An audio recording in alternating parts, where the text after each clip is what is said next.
All right, so welcome to episode number 5 of Isolation Education.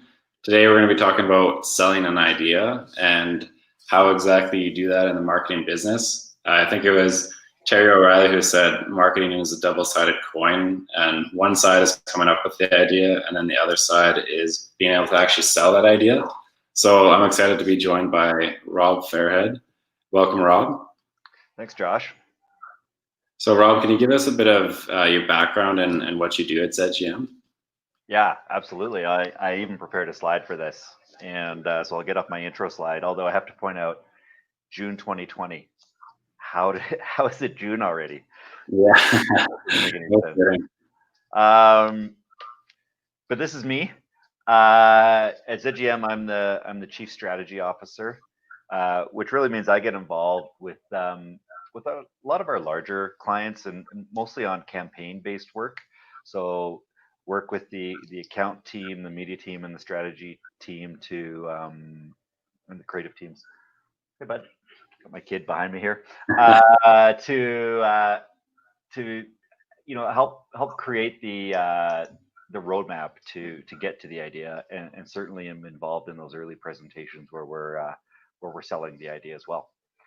My background is I've been in this business for a bit more than 20 years now, which is surprising as well. It's kind of like June. How did I get here? And I started on the advertising agency side. I started as an account coordinator at an agency called Parallel Strategies in 1998. And from there, and Parallel was the largest independent agency in Western Canada.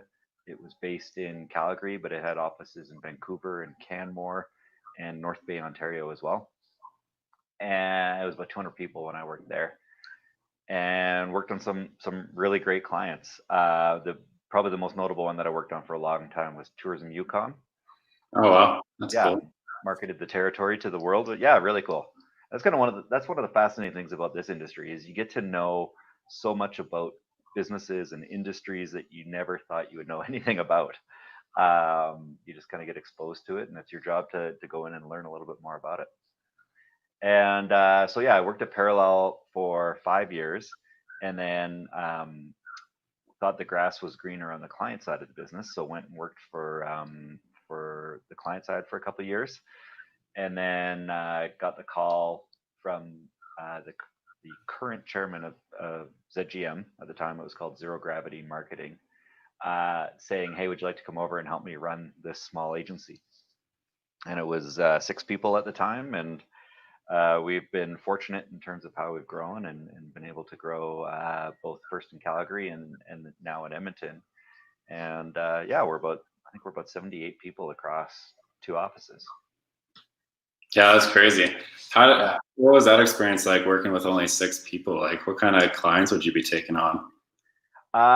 It was funny. We had a little bit of everything. We had, we did all the branding at that time for Crave Cupcakes, which was a tiny little boutique cupcake shop just getting started in Calgary. And then we actually stole a piece of business for Tourism Yukon, and I was still marketing the Yukon there.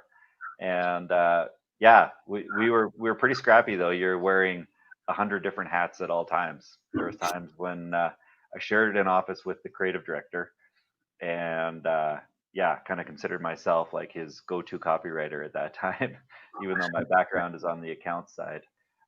You pitch in and you do a little bit of everything all the time. And the more senior we got, it didn't matter. I was still photocopying, getting coffee, and doing what you have to do to keep the business alive. Yeah, coffee must be key when you're running on all cylinders like that. Yeah, totally. Oh, and I should say this picture here is my face on Prince's body. It's not my body. Surprisingly, mine looks similar, just less tanned, maybe. And my flow vid is getting close to that, but not quite there yet. Yeah, every year I put out a Christmas playlist and try and come up with a funny piece of artwork, which usually involves my face on somebody else's body. That's awesome. Yeah, there's a really creepy one with me on Miley Cyrus's body, and it's disheartening for me to see how much our bodies actually look alike. 21-year-old female and myself. Yeah, do you want me? So so you threw out this idea to me of selling an idea, and I threw together some thinking. Just as I said to you, it's been kind of crazy. So I just jammed together a bunch of thoughts that I hope flow in a narrative. But please stop me, talk to me, ask me some questions along the way, and yeah, look forward to chatting with you and whoever else might be listening about this. Yeah, definitely. We'll tell people to if they have any questions too, they can put them in the comments, and then I'll read them out to you if they come up. Beauty.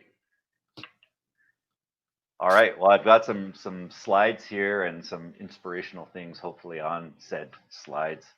But I think Terry O'Reilly, who knew that we had so many things in common? Because I completely agree with him that there is two sides to that coin, and selling the idea or kind of hate the word selling, and I'll get to that through the presentation. That I find if you're selling something, maybe you're trying too hard to get the client to buy it, but I'll get why I think that.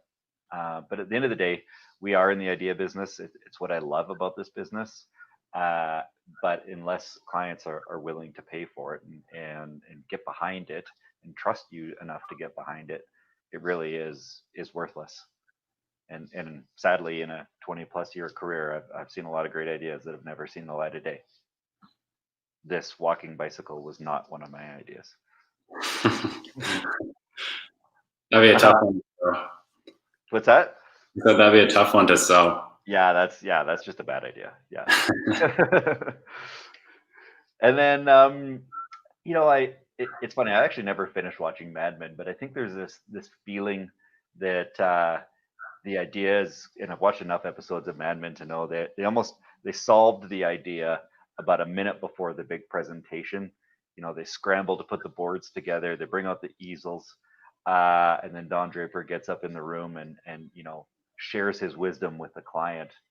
And in my experience, most of the selling of an idea happens long before you're actually in the boardroom. And I think that's the biggest takeaway for me today is selling starts long before here, long before Don Draper gets his suit on, and certainly long before the boards are created and the easels are brought out. And that's what I wanted to cover. So I thought, I don't know how much the audience out there knows about the inner workings of agency life. So I thought I would just touch quickly on what is an agency, and then get into the creating the idea, I guess the first side of the coin. And then the second side of the coin is selling the idea. And then just wanted to share a few thoughts about getting a job in advertising in 2020. Does that work? Yeah, no, that sounds perfect. Yeah, we've touched a little bit over like the podcast and stuff on the agencies, but it's always good to have a refresher too, because never know who's watching. So Okay, cool. Well, I've as I said, I've worked both on the client side and the agency side, and there are probably pros and cons to each. Clearly, I've made my living on the agency side, and probably could come up with a longer list of pros there.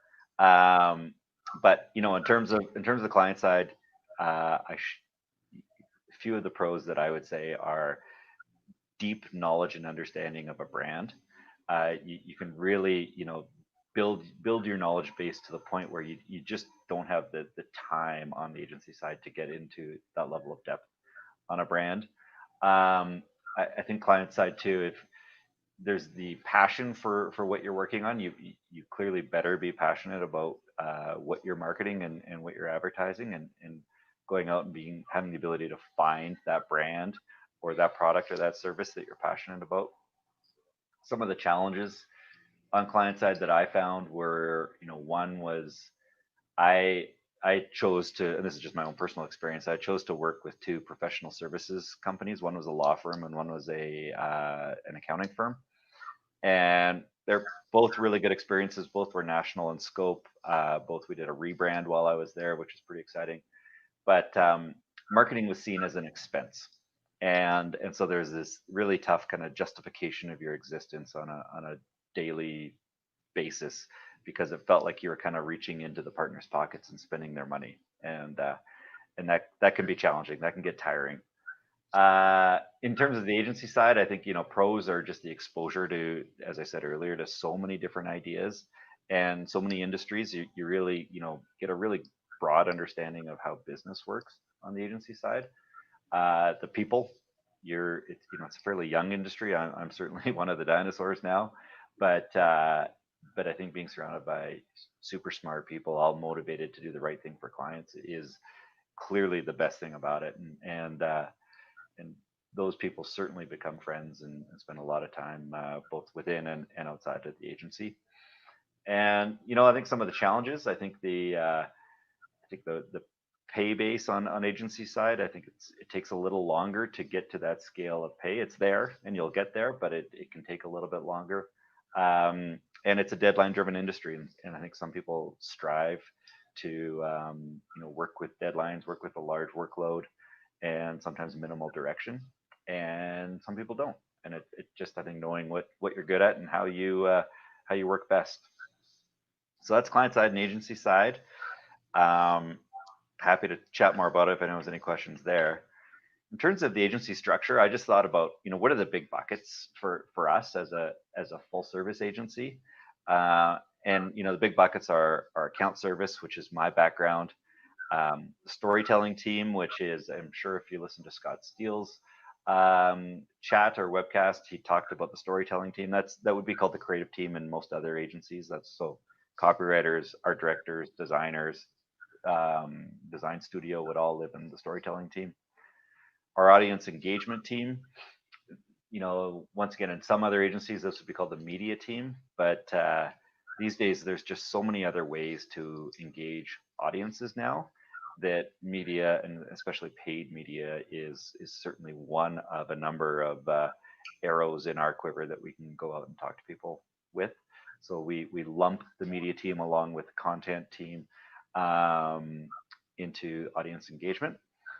We have a PR team that works a little bit more on crisis communications and engagement, and then we have we call it a product team, but it's really a digital product team. So building landing pages, building websites, but also building digital products and building applications that power and run businesses. From the account service side, I think a lot of people ask me what makes a great account service person, and it's really the frosted mini wheat. It's two sides of the mini wheat here. One is the magic. It's the strategic thinking. It's the big picture thinking. It's the creativity, the ability to solve problems in unique ways. And then the logical side is kind of that more PM project management skill set, where super well organized, great attention to detail, strong communicator, ability to motivate a team, and the unicorn really sits in the middle of those. But the unicorn is rare. Typically, people are lend a little bit more to one side or the other. And when you're breaking into the business, you usually start closer to doing a lot more internal PM work and graduate over to get more onto the magic side of the biz. Okay, so that's my background on agencies. In terms of creating the idea, I love this quote. I didn't come up with it. A guy named Jeff Richards is. Jeff, who spells his name with one F. And it's creative without strategy is called art. Creative with strategy is called advertising. And I think that's just getting to that same point I was making earlier, which is, this is Moses, by the way, and I have absolutely nothing against religion, but I think that there's this feeling that, and a lot of agencies still operate like this, which is they take the brief from the client, they go up the mountaintop, and then they come down and present the tablets of like this ta-da moment of, look what we've come up with, aren't we smart? Here's the big idea. And I think there are a lot of challenges with that. We kind of operate on the other side of the equation, which is bringing the client along every step of the way, involving them in the decision making, involving them and collaborating with them, so that by the time we're presenting the idea, we've already been in front of them 6 or 7 different times. They shouldn't be any surprises. There should be a surprise in terms of the direction we might be going, or how we're articulating the idea. Hopefully there is to some degree, but there shouldn't be a surprise of where we landed, and a complete miss on the ball. So I think the Moses tablet strategy is maybe in the Don Draper school of advertising, where there's a big reveal or ta-da moment, and certainly we are born more from a collaborative process that I kind of wanted to walk you guys through. So for me, selling the idea starts the second you take the phone call. And yes, I realize this is a dated phone, but it's exactly what mine looks like at work.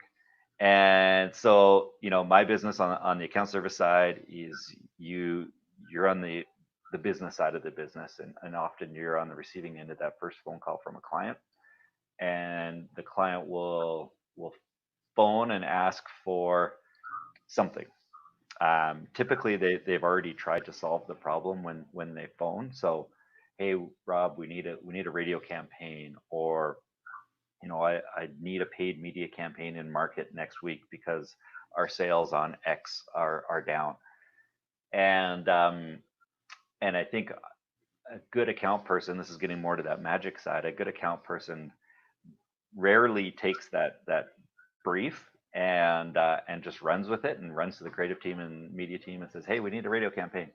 It's more getting to the root cause. So it's that Aristotle of asking why as much as you can at that stage. So when the client asks for something, you want to drill down to the point where you understand what is the root cause behind their ask. And typically that root cause isn't a marketing root cause. It isn't boost awareness levels by 5%.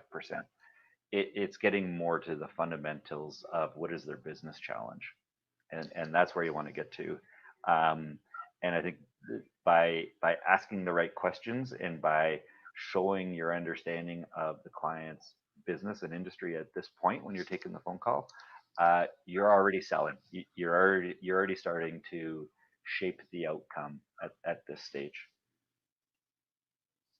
And from there, we have a 5-step process. There's a common joke in agency world that every agency has a 5 to 7-step process. Usually, the steps start with the letter D. Ours don't, but it's a pretty intuitive process here of learn, plan, create, deploy, measure. It's circular because that's the industry has very much moved in this age of digital media to being iterative. You're always learning and using the data from your last campaign to inform the next one, or not even your last campaign, the data from last week to inform this week, or yesterday to inform today. And as we're saying, a process like this is as relevant for a logo design or rebrand as it is for creating a campaign, or even developing a website. I think these are all very logical steps. And for us, as I talk about the collaborative nature of selling an idea and building the ideas, each one of these also represents a collaboration point. So before you can move on to plan, you should be meeting with your client to talk about the learn phase, what you've learned, get their buy-in at each stage of the process, so that once you're presenting the ideas in the create phase, they've already bought into what you've learned and agreed with you. They've already bought into the plan and the direction, and it's really just the execution then that they're buying when we get to that idea stage. Just to flush this out a little more, and this is probably as dense as my slides get here. From the learn phase, I think learning can take many different forms. I think another way to say learning obviously is research, and I think when clients hear research, they think of two things immediately. One is, oh man, you're really going to slow down the time I'm going to be getting into market. We need to move quick. And certainly, speed is the new currency of business. So people are looking to move as fast as possible, but research can be done very quickly. And then the other thing, obviously, is they typically will think research is expensive. And yes, some primary research can be expensive and even should be expensive. there's a time when you should spend money at that phase, but oftentimes you can do research quickly, and you can do it non-expensively, and still get insights that will inform the idea. So in terms of what does that look like, it could be understanding awareness levels by doing some quant survey work. There's some great tools out there, even all online, with built-in audience sets. One is called Perksy, which is really cool, worth checking out. And then, we use a lot at the learn phase, especially with campaign development, where you're looking for something more qualitative. You're looking to kind of talk to the audience to get their understanding or attitudes on, said product or service. And or you're just taking research that the client has done already and validating it. And then, a lot of in my role as a strategist, this is where I'm playing, which is often looking at what research exists, and then does it help inform the direction we're going, or do we need to go out and secure a little bit more? Lots of great industry research out there, so that third-party research.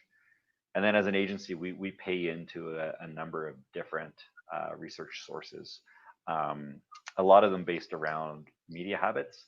So once you're able to target in on your audience, we can use our data and media research at our disposal to understand, okay, what are the media habits of 30 to 44-year-olds living in Grand Prairie who are interested in NASCAR? And I don't know, that's a weird audience, but you get where I'm going, that we can really drill down at that point and understand that those people watch certain TV programs at certain times of the day, spend a crazy amount of time on, specific websites, and that will help inform how we take our message to those audiences.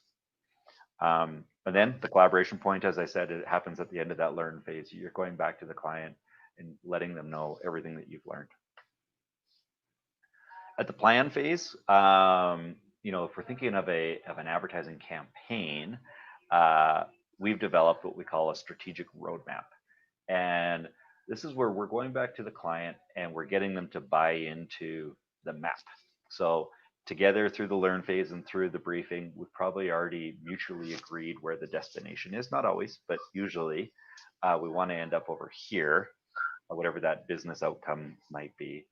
And then we come back to them at this stage and say, okay, based on that destination, here's the journey we need to take.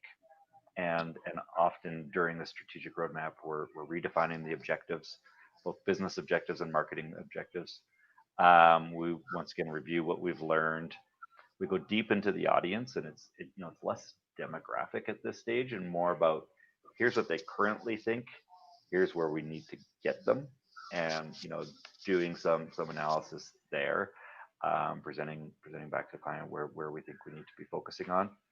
A lot of consumer journey mapping at that stage. There's probably a whole other isolation education that you could do around consumer journey mapping. I think that'd be pretty cool.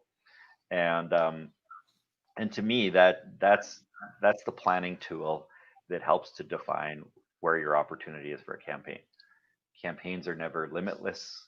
You always have limits put on you, from budget to time frames to speed to market.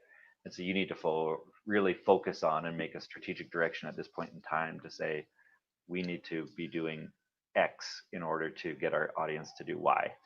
And then get the client to buy into that before you start creating media plans, before you start, developing creative. You want to get that buy-in early. And that's through a channel plan or messaging strategy. We're typically not solving the messaging at this phase, but we're kind of answering some big questions about what we want our audience to know or feel through this communications. And early on, we're also defining how we're going to measure this and getting the client to agree to what are those key KPIs, so that we're not developing something that isn't moving the needle for them, and we can't prove that we've moved the needle. So this is just FPO copy, but you might get to a place where you're doing a persona, and personas can be really helpful for a creative team because rather than giving them information that says we're talking to males 30 to 45, they can actually picture the person they're talking to, and when they're developing ideas, they can start developing ideas for James and Angela which can be incredibly helpful and useful. And for the account team and the strategist who's developing them too, it's a helpful tool to put yourself in the mind of the consumer and take your own personal bias out of the communications. This too is what what our consumer journey and channel strategy might look like. Not surprising, there's kind of that consumer journey along the top, or pathway to purchase, that most people probably learned about in school. Anyone who's up on their McKinsey reading, of course, knows that this is not a linear strategy anymore. It's very much a loop. However, when you try and create that on a PowerPoint slide, it just gets really confusing. So we've kept it here and talk through the loop strategy more than anything. But as you'll see, where these lines are showing up is talking to the role of each piece of communications. And with any campaign we develop, we want to make sure we're very clear and the client has bought into what is the role of search copy, or what is the role of radio as it relates to everything else that we're doing in this campaign. And those are also big ideas that we need the client to buy into, and we need to essentially sell to them before we're actually creating any of that radio copy. And then we kind of get into the create stage. So we know the audience already bought into, or sorry, our client has already bought into audience insights, channel strategy, the messaging strategy, how we're going to measure it all.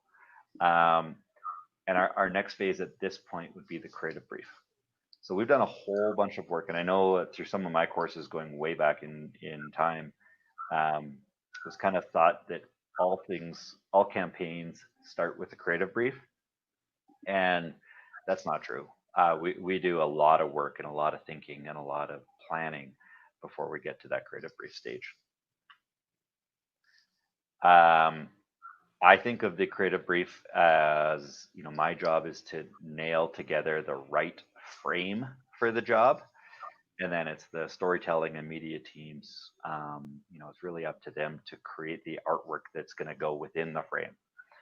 And usually the tighter direction that you can give, or the tighter frame that you can give to those teams, the more appreciative they'll be, because it forces them to be concise and also singular in how they're talking. And we brief our storytelling, our media, our content teams all at the same time, all with the same brief, because collaboration, doesn't just happen with the client. We want it continuously happening at the agency as well. So those teams are working together and trying to figure out, what ideas and what strategies have the best and most impactful opportunity for our clients. And these days, storytelling and media are really becoming blurred. I don't know if you guys are familiar with the agency Rethink, but one of the owners there, a guy named Chris Staples, recently said, or a couple years ago now anyway, said that they're no longer a creative company, they're a media company. And I think that just shows to how they're thinking about every single idea that comes out. It's not just what does this TV ad look like? It's coming up with unique ways to disrupt consumers to have the most impact. And a few examples that I wanted to share of just things that I think are really interesting and probably blur those lines between storytelling and media are Skittles example. Josh, have you seen this one? Yeah, I just saw that recently, actually. Isn't that smart? So for those that don't know it, during Pride Week, Skittles stripped out the rainbow and all color from all of their packaging, including the Skittles themselves. And if you read that line on the bottom, during Pride, only one rainbow matters. And really impactful way to come up with an idea about, it's really product design, but it was created for earned media opportunities. So a big ad campaign wasn't selling this, earned media was, and I think it was pretty effective. This is another one. I'm sure you guys have seen this. This is an out-of-home opportunity, and it was advertising 3M's new security bulletproof glass. And the creative team thought, what better way to show how secure the glass is than by embedding $3 million behind it. And it would have been the media team's job to go out and secure that location and to get whoever the provider of that media space is to buy into this. And there's not a lot of creative execution here, but those two teams would have worked really closely to bring this idea to life. And man, lots of impact there. And this is the last one. This is an IKEA ad. I don't know if you've seen this one. It's an IKEA ad that also doubles as a pregnancy test, and it's a print ad you could actually rip out and pee on. And if it showed that you were pregnant, you could take that pee-soaked ad into IKEA and get a deal on a new crib. And just once again, super smart. They would have brought in one of the person from the production team to actually bring this to life and make sure that it worked and could happen. But once again, blurring the lines between great creative and media and production in this case. So that's it from a creating an idea stage. Hopefully I've given you an impression that you're selling at every one of those collaboration points with your client. And so by the time you kind of get to selling the idea when you're in the boardroom, you've done a lot of that heavy lifting. And if it feels like you're selling, if it feels like you're trying to talk the client into something, then perhaps your idea isn't rooted in strategy or evidence. And everyone who's been in the industry as long as I've been, there are times when you're selling the client and it doesn't feel right in the room. You feel like you're trying to talk them into something. And there's a difference between, I think, encouraging the client to take a chance. All of those three previous ads that I just showed you, or examples that I showed you, you would have had to work with your client to encourage them to take a chance, but it's all rooted in strategy. It's all rooted in data about the audience that you can prove this is going to work. This is probably my favorite takeaway, and it's something I drill into our account team as much as I can. And I think that you're not selling to your clients if you have a great relationship with them. We're as much in a relationship business as we are the idea business, and strong relationships really build trust with your clients.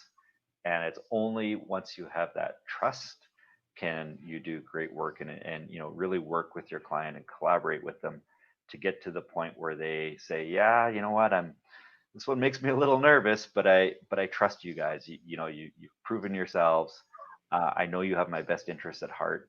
I know that the strategy you provided me is defensible, and I'm willing to take a risk here.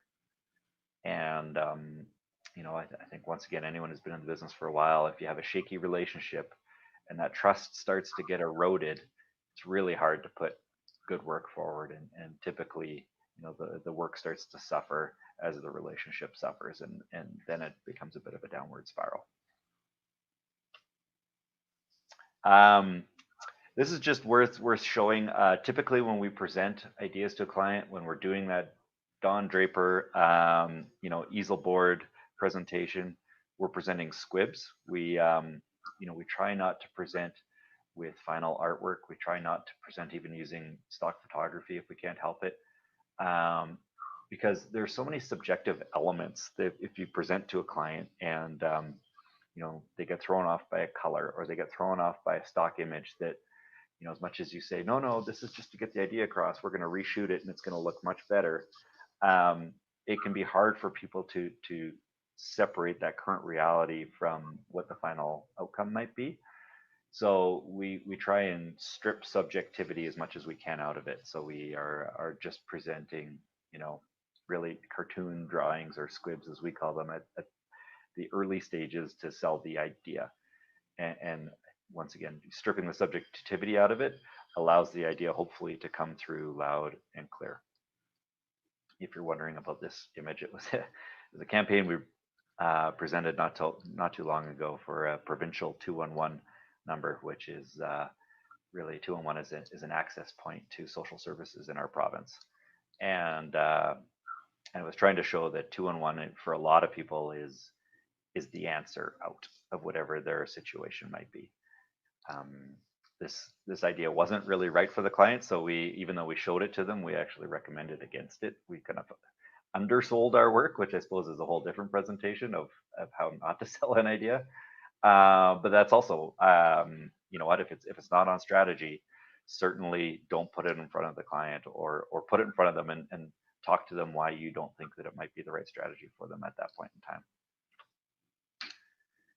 And this is a big no-no, and I've seen this happen before, where agencies have gone in and they've presented this, you know, wonderful idea, got the client very, very excited, and then you know, they discover that, oh wait, we actually, with the budget we have, or with, you know, some of the other parameters around the campaign, we actually can't execute on it. So then you have to go back to your client, disappoint them, erode that trust, and it's, yeah, it's usually not great for the relationship, and it can suffer for a short term or a long term coming out of that. So always be sure you can execute on it.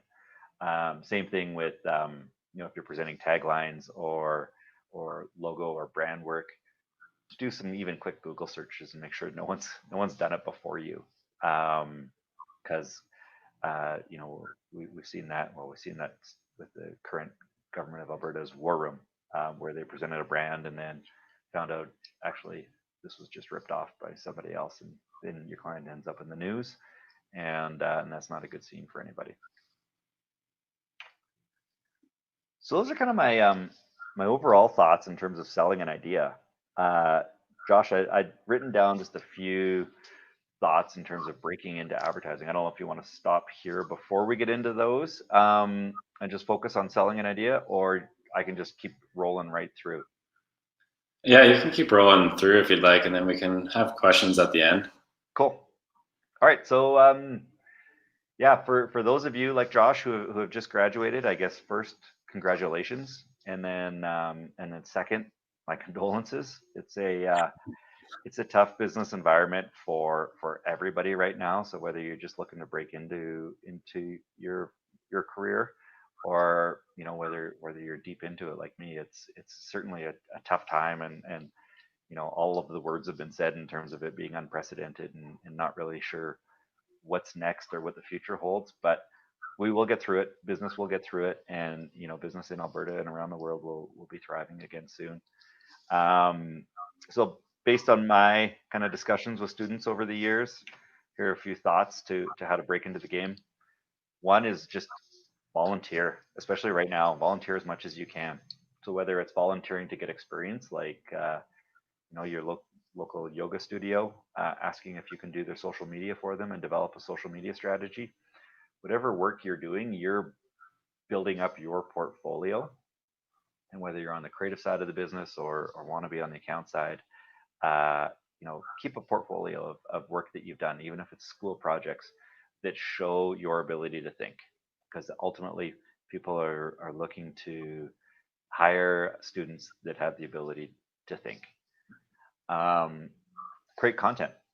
Josh, you're killing it, man. Just at this point in time, if you're not busy with work, be creating as much content as you can. And once again, use it as a platform to show your ideas and your ability to think. And then I tell all students this: if you have the ability to volunteer with your local associations, try and get involved. You know, hopefully people will be back doing in-person experiences soon, and events soon. And I know ACE is always looking for volunteers for the gala and other big events, and they look for students. And if you're there as a student, take advantage of it. You know, you don't need to pester the audience, but certainly spark up conversations, and get your name out there and face out there. Certify.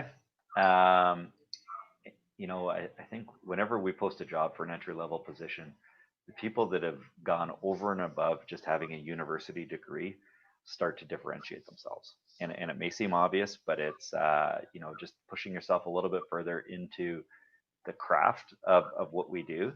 So go out and get your Google certifications for analytics and AdWords. It shows you understand the measurement side of the business. You know, even do your HubSpot certification, even if you're not, you know, interested in inbound marketing. HubSpot's one of those great content developers themselves, where they've got a certification course that is just makes you a better marketer all around, and worth doing. And then the Canadian Marketing Association has some great courses online, whether it's going through their full certified, becoming a full certified marketer, or just some one-off courses.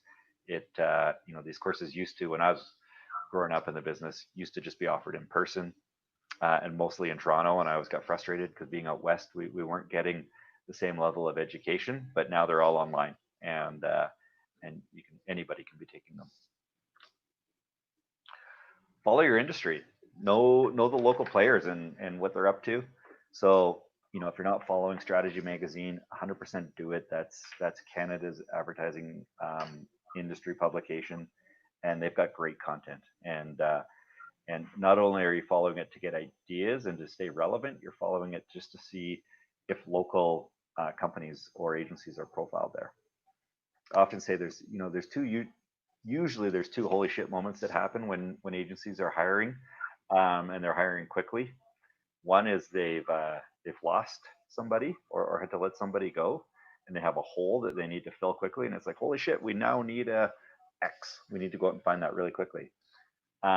Or the other one, and it's sometimes profiled in those publications, is they've won a large piece of business, and they've probably gone in and made some promises to that business to say, we've got the capacity to take this on.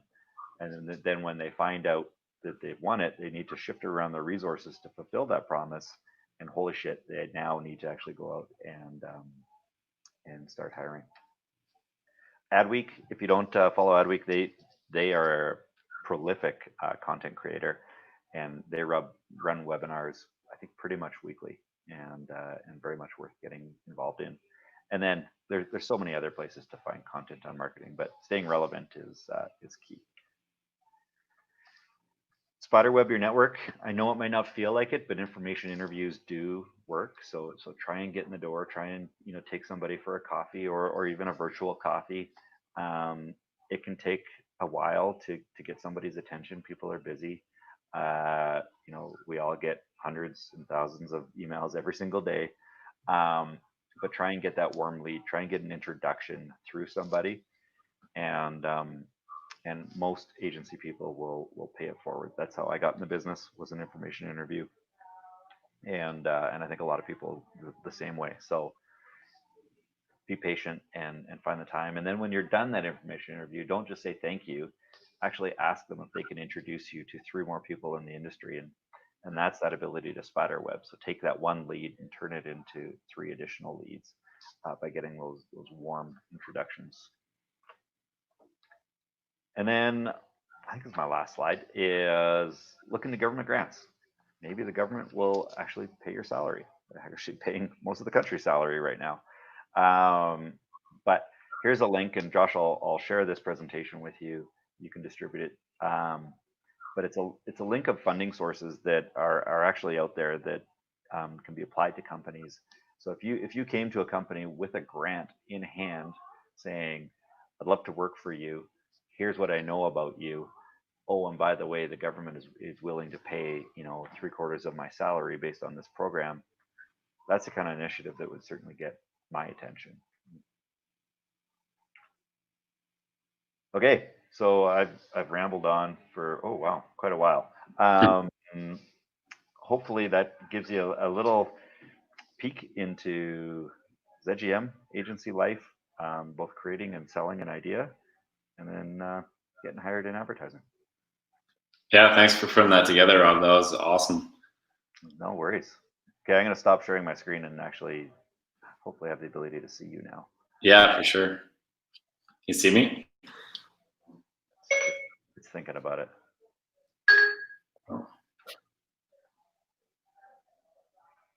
There we go.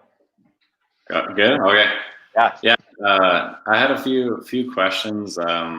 One of them you already answered, which is great, because I was wondering how much time, especially on the account side, you would spend in that learning and planning phase before you start creating. Because I definitely agree with you. It seems like when you're taught in school, it seems like the creative brief is usually the starting point. But that definitely answers my question of like what you do as a strategist. Definitely, you come in handy. Like that's kind of your 2 roles, like the learning and planning. That's kind of like your bread and butter part of that. Yeah, that's exactly really kind of once we do that presentation to the client and they sign off on a concept and the media strategy, or audience engagement strategy, and they're happy. I kind of high five the team who can really start to then bring it to life and keep tabs on it and make sure that it's performing and we're able to deliver on from a measurement perspective. But you're 100% right. My role is very much on the learn and plan stage, and it from a timing perspective, there if we need to, we can turn that around in 2 days. Um, and there are some clients, especially during these last 3 months, where we've had to move at lightning speed for clients. We are doing that in 3 days, and our process, every one of our processes cut short, but we're still going through each one of those. We still have a very disciplined approach to learn, plan, create. But the creative brief might be an email or an in-person discussion with our creative team. Yeah. Okay. So when you talk about like having the magic and like the frosted side of the mini wheat, do you like where does that come in the learning and planning phase? Like how do you kind of enhance or protect the creativity at that stage? It's a good question. I think a lot of it comes in the learn, just starts in the learn phase, which is analyzing the data. No matter what you're, no matter what you're learning, you certainly never want to get to the end of that stage and just spit something back out to the client that they already know. You want to hit on something unique, something that's an insight, and um, and there are times when it jumps off the page at you from something you've heard in a focus group, and you key in on something that somebody says, and the table's nodding, and you're like, I think that could be it. Um, or there's others where it's just a lot of hard work, and you compile a bunch of thoughts, and then typically strategy like creative is tough to do in a vacuum, and I certainly you know really appreciate getting in a room with our creative director or our media director and just beating up an idea and trying to say, okay, we have all this information, what can we do with it, what can we come back to the client with to give them something interesting to think about. Okay. Yeah, Yeah. that makes sense. Yeah. Yeah, I was wondering too. I know I'll share the blog post you wrote about kind of managing client relationships during Mhm. COVID, but what's your experience been like doing that? You know what, it's been pretty good. Like I think as an agency we were able to transition pretty quickly to a digital world and working from home. And I think the our our our first learning was that while we managed that transition pretty quickly, others struggled pretty hard with it. And so we needed to just be there as a resource for them. Some we needed to just give them their space while they kind of figured their lives out, and others we needed to be there to take some stuff off their plate so that they could manage their own surroundings. Um, but I think our clients have been really appreciative. When I said speed is the new currency of business, that seems to be where every brief that we're getting right now, we need to be moving fast on. And while it's great, it sure also makes me miss our working environment at the office where we would typically grab three or four people in a room and have a conversation. And now you're having to do that with Zoom calls and Teams calls, and yeah, it can be challenging. Yeah, yeah, definitely. So last question I had for entry level account coordinators, like if you think back to when you first had your job as an account coordinator, are there any like learnings that you know now that you wish you would have back then, or any mistakes that you made? Oh, plenty there, I'm sure. I You know what, I think one of the best learnings is the skills that make great account people are soft skills. And it's I don't know, I almost felt, I don't know what the right word would be, like a like the skills that I was bringing of being attention to detail, being organized, being a really strong verbal and written communicator. Um, from day one, I fancied myself as a closet copywriter, and just being passionate about the industry. Because the people I find that I'm drawn to when I'm interviewing for those positions, they've done their research. They're up on the industry. They get excited when you start talking to them about the opportunity, the clients that they might be working on. None of those really have anything to do with what you've learned in school. I think, the fact that somebody has a degree proves to me that they can learn, and they can learn in an environment that we can set them up for success. But most great account coordinators, it's those soft skills that will separate them from everybody else.